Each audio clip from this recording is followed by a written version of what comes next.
Price the Lord. ദൈവത്തിന്റെ ഒരു പരിശുദ്ധമായ നാമം ഈ ദിവസം വാഴ്ത്തപ്പെടുമാറാകട്ടെ.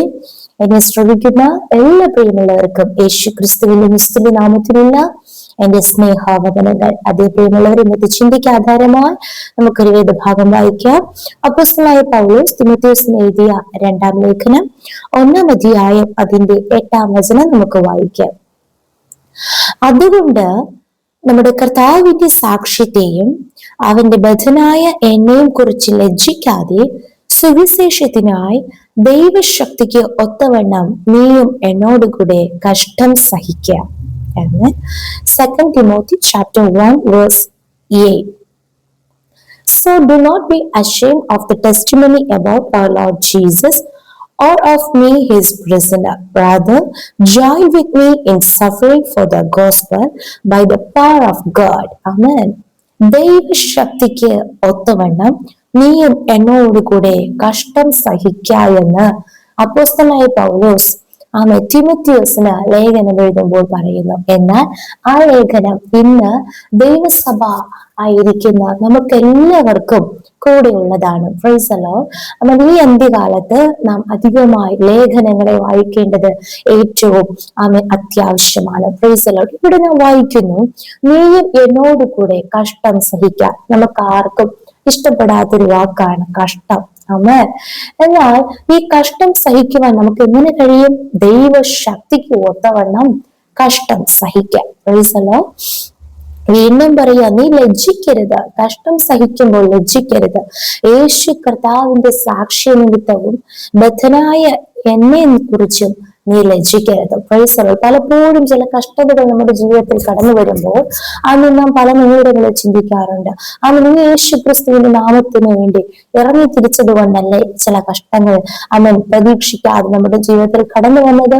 നാം പഴയ അനുഭവത്തിലായിരുന്നപ്പോൾ ഇത്രയും കഷ്ടങ്ങളില്ലല്ലോ. ദൈവഭാഗത്തേക്ക് യഥാർത്ഥമായി നാം കടന്നു വന്നപ്പോഴല്ലേ ഇത്രയും കഷ്ടങ്ങൾ വന്നത്? Price the Lord. യേശു ക്രിസ്തുവിന്റെ സാക്ഷിയായി തീർന്നത് നിമിത്തമല്ലേ ഇത്രയും കഷ്ടങ്ങൾ സഹിക്കേണ്ടി വരുന്നത്? മാത്രമല്ല അവന്റെ ബദ്ധനായ എന്നെയും കുറിച്ച് സ്തോത്രം നമുക്ക് മുൻഗാമികളായിരിക്കുന്ന, അല്ലെങ്കിൽ നമുക്ക് മുന്നേ അപ്പോസ്തലന്മാരായി നമ്മുടെ ഒരു മെമ്പേഴ്സ് ആയിരിക്കുന്ന ദൈവഭൃത്യന്മാർ, ദേവദാസിദാസന്മാർ ചില കഷ്ടതകൾ, രോഗങ്ങളായിരിക്കാം, ചില പ്രതിസന്ധികളായിരിക്കുമ്പോൾ നമുക്ക് ലജ്ജ തോന്നാറുണ്ട്. ഇവർ നിമിത്തം ദൈവനാമം ദുഷിക്കപ്പെടുമല്ലോ. Price the Lord. എന്നാൽ ഇവിടെ ഈ ലേഖനം എഴുതുമ്പോൾ പോലും അപ്പോസ്തലനായ പൗലോസ് ബദ്ധനായിരിക്കുകയാണ്. താൻ കാരാഗൃഹത്തിലായിരിക്കുകയാണ്. അവിടെ 2 ചങ്ങലകളാൽ ബന്ധിക്കപ്പെട്ട് അവിടെ ആയിരിക്കുമ്പോഴും അപ്പോസ്തലനായ പൗലോസ് തന്റെ തിമോഥെയോസ് എന്ന തന്റെ നിജപുത്രന് ലേഖനം എഴുതുമ്പോൾ പറയുന്നു, എന്നെ കുറിച്ച് നീ ലജ്ജിക്കരുത്, യേശു ക്രിസ്തുവിന്റെ സാക്ഷ്യ നിമിത്തം നീ ലജ്ജിക്കരുത്, പകരം നീ കഷ്ടം സഹിക്കണം. എന്നോടൊക്കെ കഷ്ടം സഹിക്കണം. നിനക്ക് എങ്ങനെ കഴിയും? ദൈവശക്തിക്കൊത്തവണ്ണം. എത്രമാത്രം ദൈവശക്തിയാണോ നമ്മൾ വ്യാപരിക്കുന്നത്, അതിനൊത്തവണ്ണം നമുക്ക് പിശാചിനെ തുരത്തുവാനും അത്ഭുതങ്ങൾ ചെയ്യുവാനും അടയാളങ്ങൾ ചെയ്യുവാനും രോഗികളെ സൗഖ്യമാക്കുവാനും ദൈവപ്രവൃത്തികളെ കാണുവാനും മാത്രമല്ല, ദൈവശക്തിക്ക് ഒത്തവണ്ണം കഷ്ടം സഹിക്കുവാനും നമുക്ക് കഴിയും. പ്രിയ ദൈവമക്കളെ, പ്രൈസ് ദി ലോർഡ്. യേശു ക്രിസ്തു നമുക്ക് വേണ്ടി കഷ്ടം സഹിച്ചു, പാടുകൾ സഹിച്ചു. നമ്മയും സ്തോത്രം. യേശു കർത്താവ് പറഞ്ഞു, ലോകത്തിൽ നിങ്ങൾക്ക് കഷ്ടമുണ്ട്, ധൈര്യപ്പെടുക, യേശു ലോകത്തെ ജയിച്ചത് കൊണ്ട് സകല കഷ്ടങ്ങളെ നമുക്ക് അതിജീവിക്കുവാൻ ദൈവത്തിന്റെ ശക്തി പകർന്നിട്ടുണ്ട്. Praise the Lord. ഇവിടെ നാം 1 ഭാഗം വായിച്ചു. അതുകൊണ്ട് അതുകൊണ്ട് അപ്പൊ അതിന്റെ തൊട്ട് മുന്നിലുള്ള വചനം നാം വായിക്കുമ്പോൾ, എന്തുകൊണ്ട്? ഭീരുത്വത്തിന്റെ ആത്മാവിനെയല്ല, ശക്തിയുടെയും സ്നേഹത്തിന്റെയും സുബോധത്തിന്റെ ആത്മാവിനെ അത്രേ ദൈവം നമുക്ക് തന്നത്. ആമേൻ, ആമേൻ, സ്തോത്രം. Verse 7. For the spirit God gave us does not make us timid, but gives us power, love and self-discipline. Amen. അപ്പോൾ കർത്താവ് നമ്മുടെ മേൽ ആത്മാവിനെ പകർന്നിരിക്കുന്നത് വെറുതെയല്ല. യേശുക്രിസ്തുവിന്റെ നാമത്തിന് നിമിത്തം വീണ്ടും സാക്ഷിയായി തീരുവാനും, ഇനിയും ലജ്ജിക്കാതെ ദൈവനാമത്തെക്കുറിച്ച് അമേൻ അമേൻ അതിനുവേണ്ടി നാം പോരാടുവാനും പ്രയത്നിക്കുവാനും അധ്വാനിക്കുവാനും അമേൻ യേശുവിന് വേണ്ടി കഷ്ടം സഹിക്കുവാനുമാണ് ദൈവം തന്റെ ആത്മാവിനെ നമുക്ക് നൽകിയിരിക്കുന്നത്. ഭീരുത്വത്തിന്റെ ആത്മാവിനെയല്ല. ഭീരുത്വത്തിന്റെ ആത്മാവ് ഉള്ളത് കൊണ്ടാണ് ചില കഷ്ടതകൾ, വേദനകൾ, പ്രയാസങ്ങൾ കടന്നു വരുമ്പോൾ നാം ഭയപ്പെട്ടു പോകുന്നു, നാം ഭീരുക്കളായി തീരുന്നു. യേശു കർത്താവ് തന്റെ ശിഷ്യഗണത്തോട് ഒരിക്കൽ പറഞ്ഞ വാക്ക് നമുക്ക് എല്ലാവർക്കും അറിയാമല്ലേ? അമേൻ സ്തോത്രം.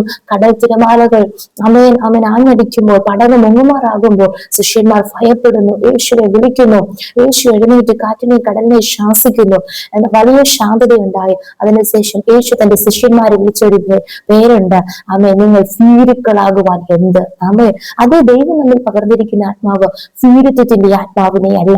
ഭീരുത്വത്തിന്റെ ആത്മാവിനെ ആയിരുന്നുവെങ്കിൽ നാം കഷ്ടങ്ങളെ ഭയപ്പെട്ടേനെ. ഫൈസലോ ഈ നാളെ ദൈവം നമ്മൾ പകർന്നിരിക്കുന്ന യഥാർത്ഥ ആത്മാവ് ഭീരുത്വത്തിന്റെ ആത്മാവല്ല. ഏത് കഷ്ടങ്ങളുടെ നടുവിലും അവൻ ശക്തിയുടെ ആത്മാവ്. അത് തന്നെ താഴെ നാം വായിച്ചത്. ദൈവശക്തിക്ക് ഒത്തവണ്ണം കഷ്ടം സഹിക്കുക. ദൈവാത്മാവ് അവൻ നമ്മെ ശക്തീകരിക്കുന്ന ആത്മാവാകയാ. ഏത് കഷ്ടത്തിലും ശക്തിയോടെ ബലത്തോടെ കർത്താവിന് വേണ്ടി നിൽക്കുവാൻ ദൈവം കൃപ നൽകും. മാത്രമല്ല സ്നേഹത്തിന്റെ ആത്മാവ്. എന്ത് തന്നെ കഷ്ടം വന്നാലും ക്രിസ്തുവിന്റെ സ്നേഹത്തിൽ നിന്ന് നാം അന്യപ്പെട്ടു പോകരുത്, അകന്നു പോകരുത്. സ്നേഹത്തിന്റെ ആത്മാവിനെ ആ കർത്താവ് നൽകിയിരിക്കുന്നത്. ചില കഷ്ടങ്ങൾ കടന്നു വരുമ്പോൾ ചിലത് യേശുവിൽ നിന്നുള്ള കൂട്ടായ്മ കുറയുമ്പോൾ, അല്ലെങ്കിൽ സ്നേഹബന്ധം കുറയുമ്പോൾ, പ്രാർത്ഥന, ആരാധന, പിന്നെ ദൈവമായിട്ടുള്ള ബന്ധം, സഭകളിൽ വരുന്ന കൂട്ടായ്മകൾ, കുടുംബ പ്രാർത്ഥനകൾ, കുടുംബത്തിലെ ഐക്യതകൾ, എല്ലാ സ്നേഹവും കുറഞ്ഞു പോകും. അങ്ങനെയല്ല പ്രിയമുള്ളവരെ, ഏത് കഷ്ടങ്ങൾ വന്നാലും ദൈവം നമ്മൾ പകർന്നിരിക്കുന്ന സ്നേഹത്തിന്റെ ആത്മാവാകയാൽ നമുക്ക് നിലനിൽക്കുവാൻ ഇടയായി തീരും. മാത്രമല്ല സുബോധത്തിന്റെ ആത്മാവിനെ അത്രേ ദൈവം നൽകിയിരിക്കുന്നത്. പ്രൈസല്ലോ. അല്ലെങ്കിൽ എല്ലാ കഷ്ടങ്ങളും പിശാച് കൊണ്ടുവരുന്ന കഷ്ടമല്ല, എല്ലാ കഷ്ടങ്ങളും ദൈവം പരീക്ഷിക്കുന്നതുമല്ല. പ്രൈസല്ലോ. നമുക്ക് സുബോധം വേണം. ആമേൻ. ഇവിടെ നാം വായിക്കുന്നു, ഈ ലോകത്ത് നാം ജീവിക്കുമ്പോൾ നാം സുബോധമില്ലാത്തവരെ പോലെ ജീവിക്കുവാനല്ല. പ്രൈസല്ലോ. ആമേൻ ആമേൻ. ഇംഗ്ലീഷിൽ കറക്റ്റായിട്ട് നാം വായിക്കുന്നു സെൽഫ് ഡിസിപ്ലിൻ. Self discipline. നമ്മുടെ സെൽഫിനെ, നമ്മുടെ സ്വയത്തെ നാം ഡിസിപ്ലിൻ ചെയ്ത് വെക്കേണ്ടത് ആവശ്യമാണ്. നാം നമ്മുടെ സ്വയത്തെ അടക്കി ഹല്ലേലൂയ സുബോധത്തോടെ നാം ഈ ഭൂമിയിൽ ജീവിക്കുവാനും കൂടെയാണ് ദൈവം തന്റെ ആത്മാവിനെ നമ്മൾ പകർന്നിരിക്കുന്നത്. ആയതുകൊണ്ട് ഭീരുത്വത്തിന്റെ ആത്മാവിനെയല്ല, ശക്തിയുടെയും സ്നേഹത്തിന്റെയും സുബോധത്തിന്റെ ആത്മാവിനെ അത്രേ ദൈവം നമ്മൾ പകർന്നിരിക്കുന്നത് കൊണ്ട് അതുകൊണ്ട് നീ ലജ്ജിക്കരുത്. പ്രൈസല്ലോ. യേശുവിന്റെ സാക്ഷിയായതിനു നിമിത്തം ലജ്ജിക്കരുതേ. ഇന്ന് കർത്താവ് ഇത് വചനം ശ്രമിക്കുന്ന ഓരോ പ്രിയപ്പെട്ടവരോട് പറയുകയാണ്. യേശുവിന്റെ നാമം നിമിത്തം നിങ്ങൾ ലജ്ജിക്കുന്നുണ്ടോ? എവിടെയെങ്കിലും യേശുവിന്റെ നാമത്തെ കുറിച്ച് പറയുവാൻ ലജ്ജയുണ്ടോ? പ്രൈസല്ലോ. ലജ്ജിക്കരുത്. യേശു ക്രിസ്തുവിന്റെ സാക്ഷിയായി തന്നെ അന്ത്യം വരെ നിലനിൽക്കുക. അവസാനത്തോളം സഹിച്ചു നിൽക്കുന്നവൻ രക്ഷിക്കപ്പെടും. പ്രൈസലോ. ബദ്ധനായി ഇരിക്കുന്നവരെ കുറിച്ച് നാം ലജ്ജിക്കേണ്ട ആവശ്യമില്ല. പ്രൈസലോ. അവരോടുകൂടെ കർത്താവ് കൂടെയുണ്ട്. നിശ്ചയമായി കർത്താവ് വിടുവിക്കും. എന്നിട്ട് പറയുക, നീയും ദൈവശക്തിക്കൊത്തവണ്ണം കഷ്ടം സഹിക്കാം. പ്രിയ ദൈവമക്കളെ, കഷ്ടം സഹിക്കുവാനും വരം നൽകിയിരിക്കുന്നുവെന്ന് വീണ്ടും ലേഖനത്തിൽ നാം വായിക്കുന്നു. പ്രൈസലോ. ഹല്ലേലൂയ. അനേക കഷ്ടങ്ങളിൽ കൂടി മാത്രമേ നമുക്ക് ദൈവരാജ്യത്തിൽ കടക്കുവാൻ കഴിയുകയുള്ളൂ. കഷ്ടങ്ങളിൽ നല്ല സഖിയായി, നല്ല തുണയായി കർത്താവ് നമ്മോട് കൂടെയുണ്ട്. ഈ വചനങ്ങളാൽ കർത്താവ് നമ്മേവരെയും അനുഗ്രഹിക്കുമാറാകട്ടെ. നമുക്കൊരുമിച്ച് പ്രാർത്ഥിക്കാം. നല്ല ദൈവ സ്വർഗ്ഗസ്ഥ പിതാവേ, അനുഗ്രഹിക്കപ്പെട്ട നല്ല സമയത്തിന് ഞങ്ങളെ സ്തുതിക്കുന്നു, സ്തോത്രം ചെയ്യുന്നു. എനിക്ക് ഈ കഷ്ടങ്ങൾ സഹിക്കുവാൻ കഴിയില്ല എന്ന് പറഞ്ഞ് ഭാരത്തോട്, വേദനയോട്, അതുപോലെ പുറത്തിറങ്ങുവാൻ കഴിയാതെ വണ്ണം, മറ്റുള്ളവരോട് ഇടപെടുവാൻ കഴിയാതെ വണ്ണം, പല ചോദ്യങ്ങളുടെ നടുവിൽ ഉത്തരമുട്ടി ലജ്ജയോടും ദുഃഖിച്ചും ഭയത്തോടുമായിരിക്കുന്ന ഓരോ ഉള്ളങ്ങളെയും അങ്ങയുടെ കരങ്ങൾ ഏൽപ്പിച്ച് പ്രാർത്ഥിക്കുന്നു. ഈ വചനം കേൾക്കുമ്പോൾ തന്നെ ശക്തിയുടെയും ബലത്തിന്റെയും കർത്താവ് സ്നേഹത്തിന്റെ സുബോധത്തിന്റെ ആത്മാവ് അവിടെ മേൽ വ്യാപരിക്കുന്ന കൃപയ്ക്കായി സ്തോത്രം ചെയ്യുന്നു. യേശു ക്രിസ്തുവിന്റെ സാക്ഷിയായി തന്നെ വീണ്ടും നിലനിൽക്കുവാൻ, ലജ്ജിക്കാതെ നല്ല ഭടനായി യേശുവിന് വേണ്ടി കഷ്ടം സഹിക്കുവാൻ കർത്താവെ അങ്ങ് സഹായിക്കുന്ന കൃപയ്ക്കായി സ്തോത്രം ചെയ്യുന്ന കർത്താവ്.